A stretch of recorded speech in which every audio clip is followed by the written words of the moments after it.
Hey everybody, it's Colette Baron-Reid. Welcome to this week's Oracle Card Guidance and Lesson. And we are doing our 6-card pull. Pick a number between 1 and 6. This is card number 1. This is card number 2. This is card number 3, 4, 5, and 6. You're going to pick a number between 1 and 6. You're going to choose that card. Now that card is going to be an extra special card for you this week. So just pay attention to that theme as it shows up for you this week. The storyline I'm going to tell you now is going to be for everybody for this week, okay? So let's go with card number 1. Okay, a change in the wind in the protection position. So when a change in the wind comes in the protection position, it reminds us not to resist change. And when we resist change, it tells us that we are not allowing for what's going on in front of us to actually occur. We're trying to control an outcome. So this is really about surrendering to change and recognizing that a lot of change that happens to us, that happens actually for us, seems like it comes from the outer world, like out of left field, but it really doesn't. It's part of the process of your own personal evolution, as well as the evolution of the group that you're with or the world that you're in. And so this is a really key theme this week of surrendering to change. Card number 2. Let's do this. I'm gonna have to do this way. Okay, card number 2 is yin in the protection position. So when that follows this card, it tells us not to be afraid of taking a move, like taking a step forward, but really getting into deep listening about like tuning into the signs around us, what another person thinks and feels, like really being present to the world around us, letting it speak to us, receiving information, but not being afraid to make the first move. So this is really good. So we're responding rather than reacting, I mean. So don't react to a change in the wind in protection. We want to respond to it. And response is, I will take the first move forward even though if I don't know where I'm going. Yes. Now, the observer in protection is one of my favorite cards because it talks about when our world is suction cupped onto our face, right?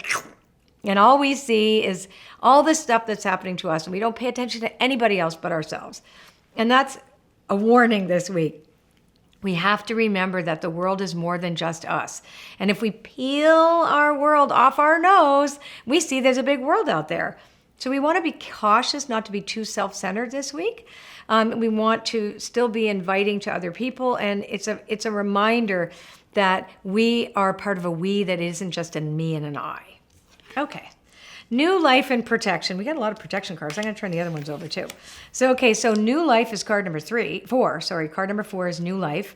And new life is also in the protection position. And that tells us that we need to be in beginner mind. That it's okay not to know. The best thing you could say this week is, I don't know. And if you say that you don't know, then you're open to learn. If you pretend that you know something you don't know, you'll get yourself into trouble. So the next card, card number 5, is to the sea. It's all about going with the flow. I want to go backwards a little bit though. So if we see that the first card is a bit about resistance and telling us to surrender, second card is not to be afraid to make the first move, but go ahead and do it, but be in deep listening. And then knowing that we are part of a we as a part of a me, I, right? Then we have to say we don't know. If we don't know something, then that means that we can relax. So the to the sea card here, which is card number 5, is really about relaxing and trusting into the faith that things will work out. And the last card, breathe, which is in the protection position, also reminds us to take that breath. Don't hold your breath through life like, it's changing. No, you're going with the flow, and don't forget to breathe because you really need to meditate right now, because that's what the breathe card also asks us to do, is to really slow down and meditate and really get into that moment and really breathe in that moment and be grateful for that breath and that inspiration that comes when we're open. So let's go through these cards again. Card number 1 is a change in the wind, and it's in the protection position. So if you look up the card in Wisdom of the Oracle of the Guidebook, it'll tell you quite a bit about that. That card number 2 is a yin in protection. Card number 3 is the observer, also in protection. Card number 4 is new life, also in protection. Card number 5 is upright, to the sea. And card number 6 is also in protection, and it's the card called breathe. So really this week is about ensuring that you're surrendering and you're taking your time too. It's very much about having healthy boundaries, being in a space where you're not overstepping yourself, but you are stepping forward. You're recognizing that you're learning about other people, and you could say you don't know, you ask questions. Then you surrender and you get slower and you just get into that state of evolution where things can change and you don't forget to breathe. Puppy break, puppy break. Is it time? Are you sleepy? You have bad breath, but that's okay. I love puppy breath. Mwah. Okay, so if you subscribe to my channel, which is a really good thing to do, a little bell is going to pop up. And if you click on that bell, well, that means you're going to get a notification. And that notification tells you when my videos are up. So I hope you subscribe and I hope you click on the bell. Say bye-bye. Time for nappies.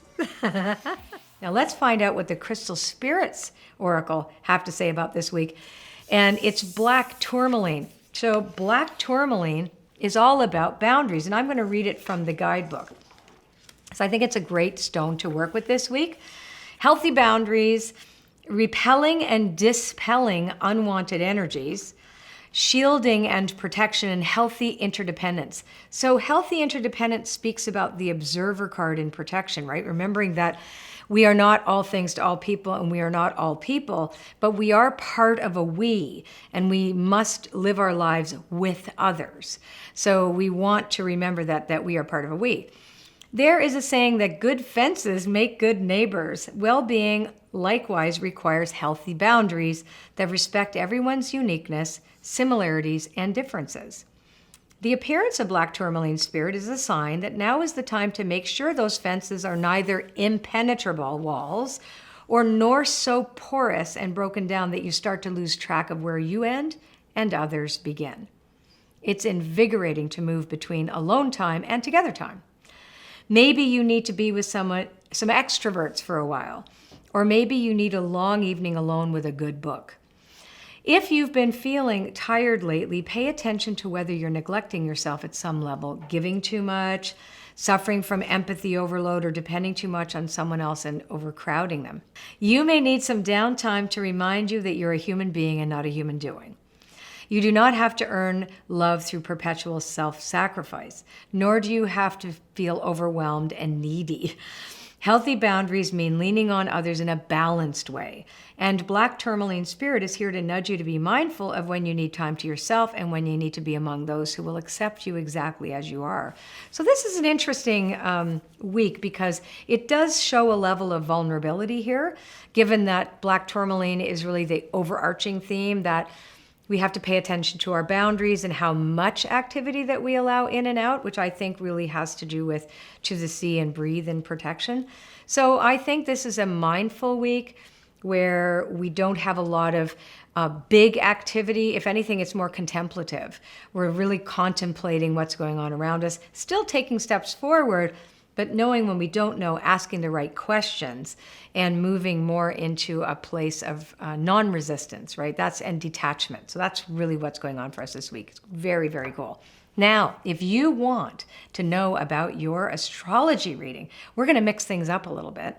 You're going to have to wait till Monday. We're going to send out another video where I can expand a little bit more on the astrology readings, the stars and cards, and that video will come out tomorrow. Now we're going to jump into the questions.